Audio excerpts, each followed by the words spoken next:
पालम नाम के गांव में रवि, राहुल और मनोज नाम के 3 दोस्त रहते हैं। एक दिन वो तीनों दोस्त अपने चौथे दोस्त से मिलने कजरौठी गांव के लिए निकल पड़ते हैं, पर रास्ते में बस अचानक झटके मारने लगती है।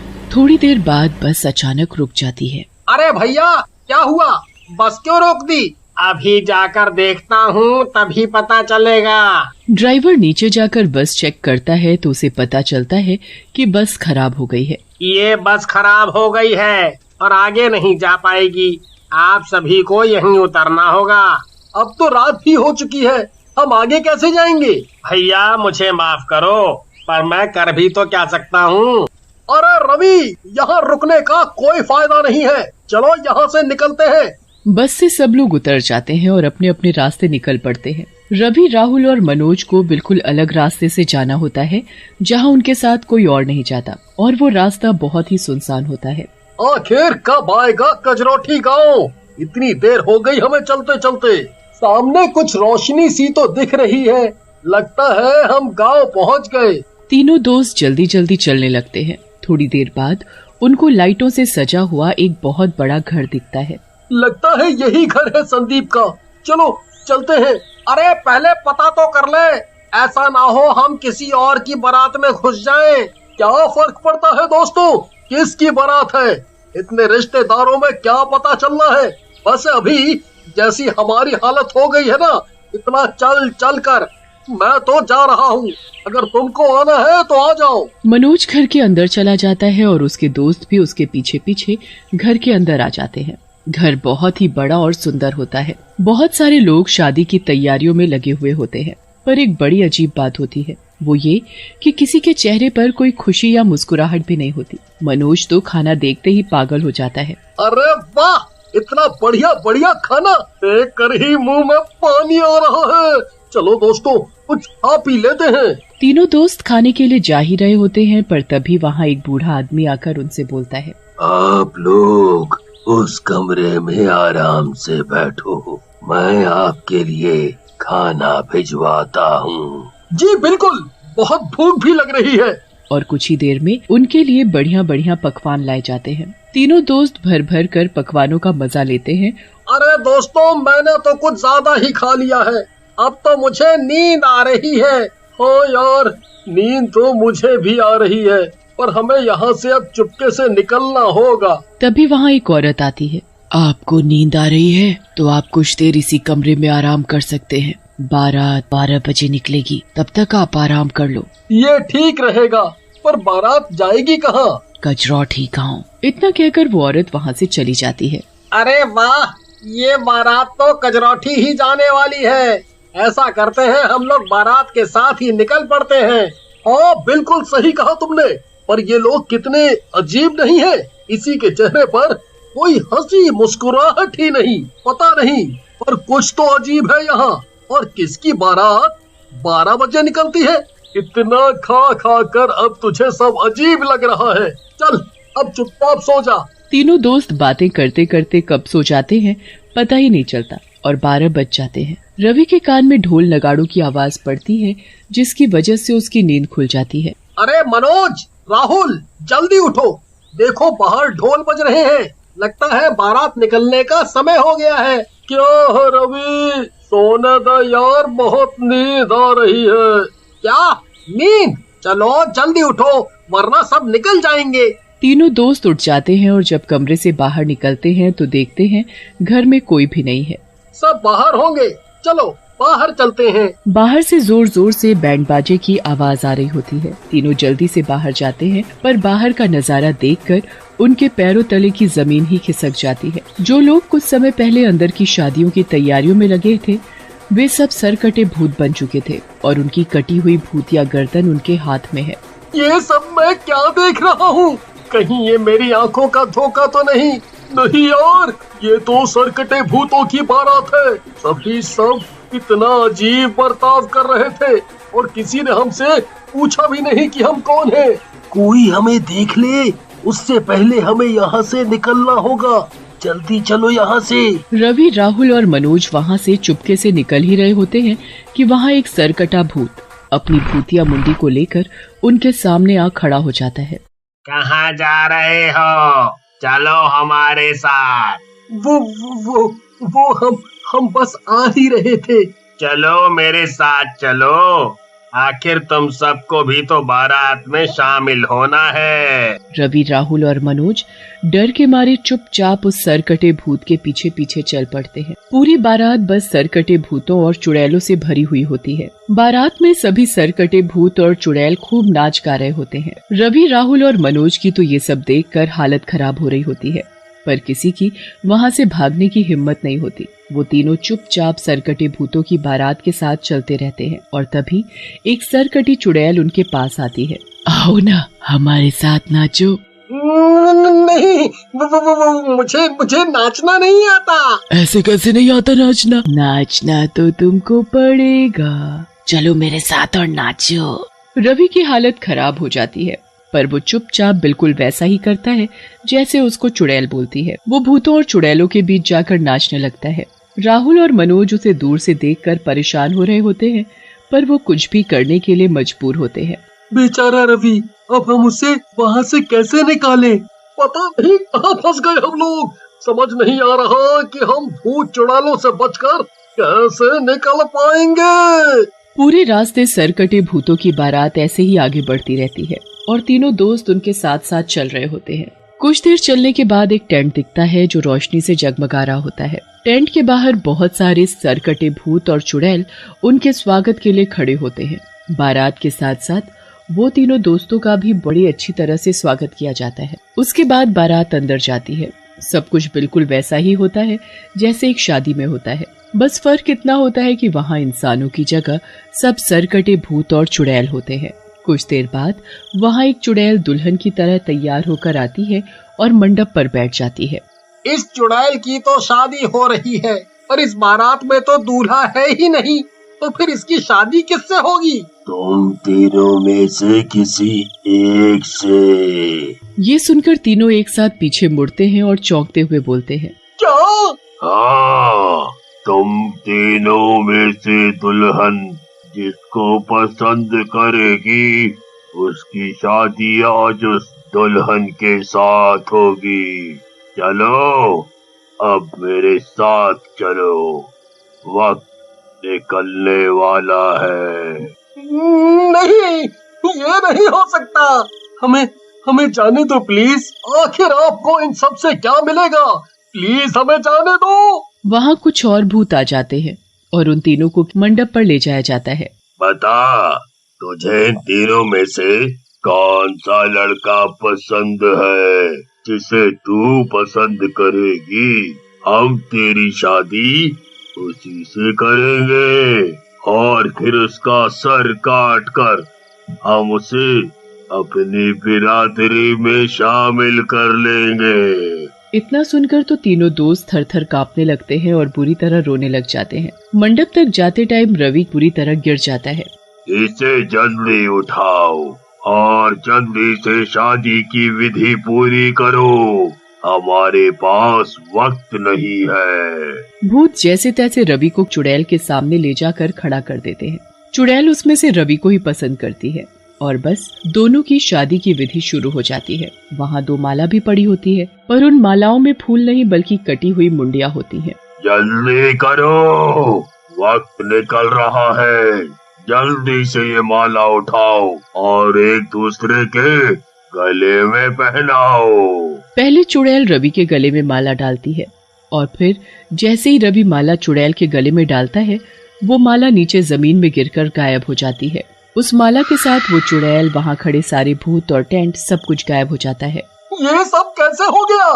कहाँ गए सारे भूत? ये सब सोचने का वक्त नहीं है हमारे पास, बस यहाँ से जल्दी भागो। तीनों दोस्त वहाँ से भागते हुए सीधा अपने दोस्त के घर सांस लेते हैं और अपने दोस्त को पूरी बात बताते हैं। तुमने आने से पहले बताया क्यों नहीं?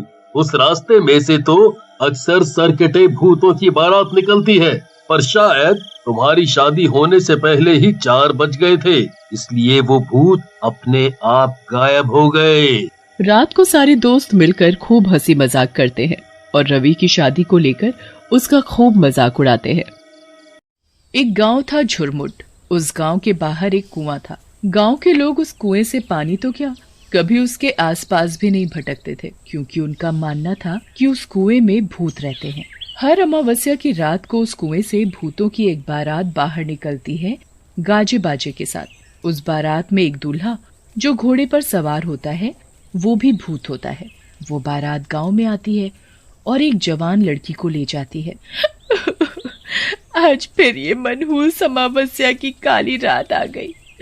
घर में जवान बेटी है, कैसे उसकी रक्षा करूं? डरने की कोई जरूरत नहीं।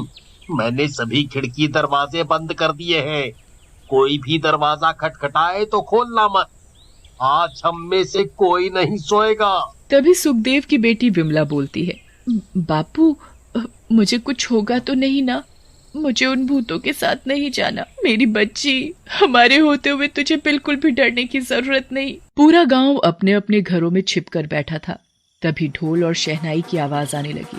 वो आवाज उसी बारात की थी जो कुएं से निकलकर सीधा गांव की तरफ आ रही थी। गाँव वालों, दिखाई नहीं देता क्या तुमको? बारात आई है। हमारा स्वागत नहीं करोगे? और मेरी दुल्हन कहाँ है? कहीं दिखाई नहीं पड़ती मुझे। भूतों की बारात गांव में आ चुकी थी।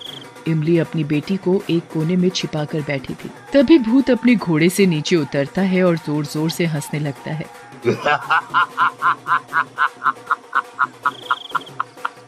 आज मेरी शादी है। बिना दुल्हन लिए मैं यहाँ से जाने वाला नहीं। तुम लोग मेरी दुल्हन को मेरे साथ विदा करते हो या मैं खुद उसे अपने साथ ले जाऊं? गांव में सन्नाटा था, किसी की कोई आवाज नहीं। तभी भूत किशनलाल के घर में दरवाजा तोड़कर घुस जाता है। तुम्हारा दामाद आया है। स्वागत नहीं करोगे अपने दामाद का? मेरी बेटी को छोड़ दो। उसकी अभी शादी की उम्र नहीं है। वो तो अभी बहुत छोटी है, बच्ची है। मुझसे झूठ बोलता है तू। कल ही तू अपनी बेटी के लिए दूसरे गांव लड़का देख कर आया है। मुझे सब पता है, सब पता है। मेरी बेटी को हाथ लगाने की कोशिश भी मत करना। मैं उसकी माँ हूँ। तुम्हारे जैसे भूत के साथ अपनी बेटी की शादी कभी नहीं होने दूंगी। फिर क्या था, भूत को बहुत गुस्सा आता है। वो किशनलाल और सुमन की अपने दोनों हाथों से गर्दन तोड़ देता है और वो दोनों तभी दम तोड़ देते हैं। पुष्पा अंदर कमरे में छिपकर बैठी थी। माँ, पिताजी, तुमने मेरे माँ पिताजी को मार दिया। छोड़ मुझे अपनी माँ के पास जाने दे। पर भूत उसकी एक नहीं सुनता और उसे अपने घोड़े पर बैठाकर वापस कुएं में ले जाता है। सुबह होते ही इमली और उसके परिवार की सांस में सांस आती है। कल रात हमारी बेटी तो बच गई, पर जो सुमन के परिवार के साथ हुआ वो बहुत बुरा हुआ। पर कब तक हम अपनी बेटी की रक्षा करेंगे? एक ना एक दिन तो वो भूत हमारी बेटी को भी उठाकर ले जाएगा। उस रात के बाद पूरे गांव में मातम छाया हुआ था। गांव वाले मिलकर किशनलाल और सुमन का अंतिम संस्कार कर देते हैं, पर सबकी जुबान पर बस भूतिया बारात की ही बात थी। अरे भाइयों, ये सब कब तक चलेगा? वो भूत इस गांव में घुस जाते हैं और हमारी ही आंखों के सामने हमारी बेटी को उठाकर ले जाते हैं। किशनलाल की बेटी पुष्पा हमारी भी तो बेटी थी, हैं? बिल्कुल सही कहा। इस गांव की हर बेटी हमारी बेटी जैसी है। उनकी रक्षा करना हम सभी का फर्ज है। वो तो सही है, पर हम कब तक अपनी बेटियों को कुंवारा रखेंगे? जिसकी भी बेटी जवान और शादी के लायक होती है, उस भूत को पता चल जाता है और वो उसे उठाकर अपने साथ ले जाता है। मेरी बेटी भी है, उसकी उम्र अब शादी लायक हो गई है। मैं कैसे अपने कलेजे को उस भूत के हवाले कर दूं? हम सब मिलकर उस भूत का सामना करेंगे। हाँ। अगले दिन पूरा गांव धर्मपाल की बेटी आशा की शादी की तैयारियों में लगा था। एक तरफ सजावट और दूसरी तरफ मिठाइयां बनाई जा रही। अब फेरों का समय था। दूल्हा दुल्हन मंडप में बैठे थे। तभी अचानक कुएं से भूतों की बारात बाहर आ जाती है। सभी गांव वाले भूतों को देखकर अपने अपने घरों में छिप जाते हैं। अरे गांव वालों, तुम सबने तो मेरा साथ देने का वादा किया था, अब क्या हुआ तुम्हारे वादे का?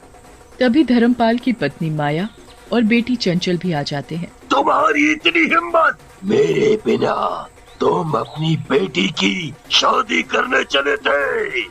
जैसे ही भूत धर्मपाल पर अपनी तलवार से वार करता है, तभी भूत के सामने चंचल आ खड़ी होती है। मेरे बापू को कुछ मत करो, उन्हें मत मारो। अच्छा, छोड़ दूं? पर एक शर्त पर, अगर तुम मेरे साथ शादी करोगी और मेरे साथ मेरी दुल्हन बनकर चलोगी, तो मैं तुम्हारे माँ बापू को छोड़ दूंगा। नहीं बेटी, इस भूत की बातों में मत आना, उससे शादी मत करना। माँ, इस भूत के साथ शादी करने से तुम दोनों की जान बचती है, तो मैं जरूर इससे शादी करूंगी। भूत चंचल को अपने घोड़े पर बैठाता है और उसे बारात के साथ कुएं में ले जाता है। रुक जा मेरी बेटी, मेरी बच्ची, ना जा उस भूत के साथ।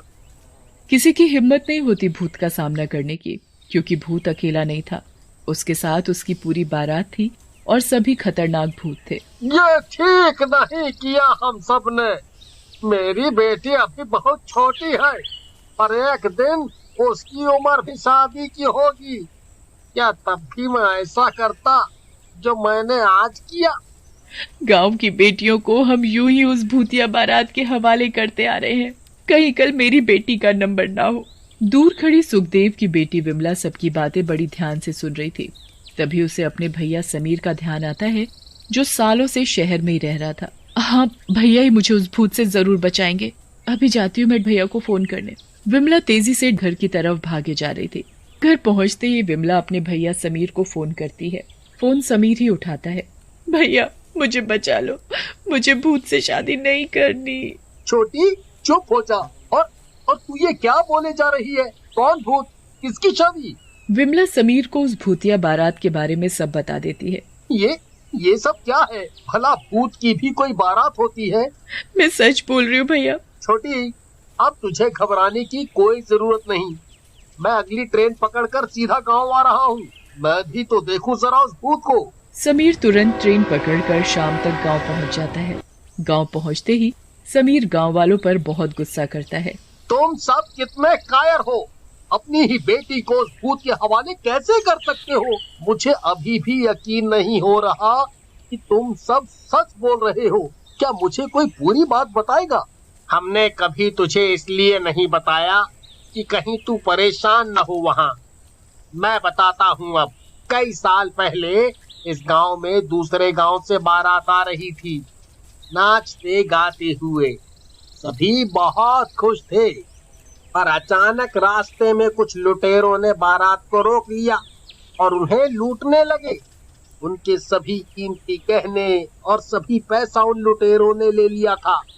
बारात के साथ जो दूल्हा था, उसने उन लुटेरों से बहुत विनती की कि उन्हें जाने दें, छोड़ दें, पर लुटेरे मार पीट पर उतर आए। अच्छा, तो ये बात है। मुझे एक तरकीब सूझी है। तुम सबको मेरा साथ देना होगा। उस मंडप में दुल्हन की जगह मैं बैठ जाऊंगा, दुल्हन का जोड़ा पहनकर। वो भूत मुझे दुल्हन समझकर अपने साथ उठा कर ले जाएंगे।